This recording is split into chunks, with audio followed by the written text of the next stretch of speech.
Hello, Brent Sermon here with Midlands Home Inspections, performing an inspection out here in Millard, just outside Omaha today. Just want to point out this wood paneling here in the little dining room.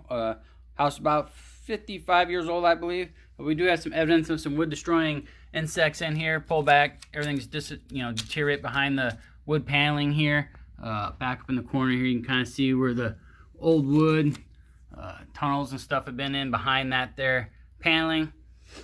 So definitely we'll be recommending getting a contractor to come in here, further evaluate, and get this corrected for the buyers. Brent Zimmerman, Midlands Home Inspections.